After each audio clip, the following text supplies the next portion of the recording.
Welcome to Car Comparos. Today we're going to be comparing the KUV100 with India's favorite hatchback, the Swift. Pricing and features. The top of the line Swift Diesel ZDI variant retails for 7.29 lakh ex-showroom Delhi, which is without doubt one of the most popular hatchbacks in the market. Prospective customers of the Swift now have the option of KUV100's top-end K8 variant available for 45,000 rupees less than the Swift, that is 6.84 lakh. However, the Swift has more features than the KUV100. For example, the automatic climate control, push-button start and smart key, electrically folding mirrors, electric boot release, etc., which are easily worth around 25,000 rupees, making the Swift just 20,000 rupees more expensive than an equivalent KUV100. Performance and drivability. Swift's K12 engine is far superior to Mahindra's very first effort at making a petrol engine. Suzuki's decades of experience at making petrol engines over Mahindra has translated into a far more refined and free-revving engine compared to the one inside the KUV100. Swift's performance is noticeably better across the rev range and thus is far better to drive, be it in the city or on the highways. When it comes to diesels, Mahindra has delivered its best effort at engine development with the new 3-cylinder 1200cc unit powering the KUV. It has better drivability than the Swift around town with lesser turbo lag than the Swift. Swift does have an edge in outright acceleration, but by a very small margin thanks to the Swift's lighter curb weight. Fuel efficiency. The KUV petrol has an ARAI certified mileage of 18.15 kmpl, which is around 2 kmpl less than the Swift petrol's mileage. In our real-world test, the Swift was almost 2 kmpl more efficient than the KUV100 petrol. Amongst the diesels, the KUV100 has an ARAI certified mileage of 25.32 kmpl, which is almost similar to the Swift's 25.2 kmpl. But in our back-to-back tests, the Swift was still around 1 kmpl more efficient than the KUV. Space and comfort. Swift is bigger in length than the KUV100 while the KUV is taller in height. KUV's tall stance liberates more space for the passengers by facilitating higher hip point. This results in better under-thigh support especially for the rear passengers as well as easier ingress-egress. Surprisingly, the KUV100 also has a bigger 243-litre boot compared to Swift's painfully tiny 205-litre capacity.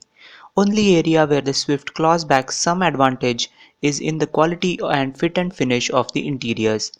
As for the KUV's front bench seat, it is more of a gimmick but might come in handy in some rare cases when you may need to carry an extra passenger for small distances. Handling and ride quality. Both cars are as different as chalk and cheese when it comes to dynamics. The KUV is chalk and the Swift is cheese. Firstly, both cars have identical ground clearance, so KUV has no better off-road ability than the Swift. However, it has a much more comfortable ride, especially at low speeds over broken surfaces compared to the Swift's overtly stiff suspension setup. But the KUV is a damn squib around the curves. It has immense body roll and a dull, lifeless steering rack which is devoid of any feel or feedback whatsoever. The Swift on the other hand is a joy to pilot around the bends. It has a quick steering coupled with a responsive chassis and body roll has been kept well under control. Reliability and after-sales service. Maruti's legendary reputation at providing country's best after-sales service via its 2000 plus touchpoints is no secret.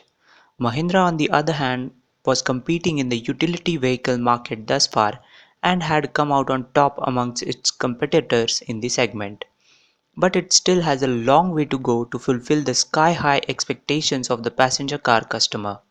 On top of that, Mahindra has had a history of teething troubles in its new launches, which does not bode well for the KUV100 given that not only is it a grounds-up new vehicle, but it is also powered by two brand new petrol and diesel powertrains. It is best to adopt a wait-and-watch policy for 6 months before you put your hard-earned cash on an KUV100, not that we recommend it anyways. Resale and cost of ownership. Swift is bound to depreciate at least 50,000 rupees lesser than the KUV100 after a usage of 5 to 7 years. thanks to better durability and Maruti's hassle-free service support compared to Mahindra.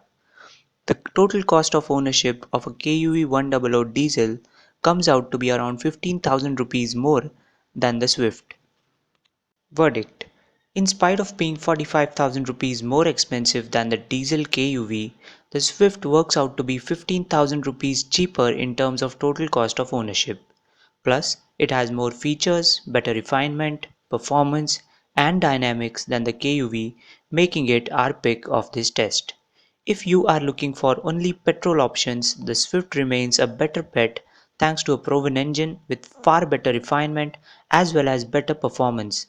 Not to mention the total cost of ownership of a petrol Swift works out to be 60,000 rupees lesser than the KUV as well as having features worth 25,000 rupees extra.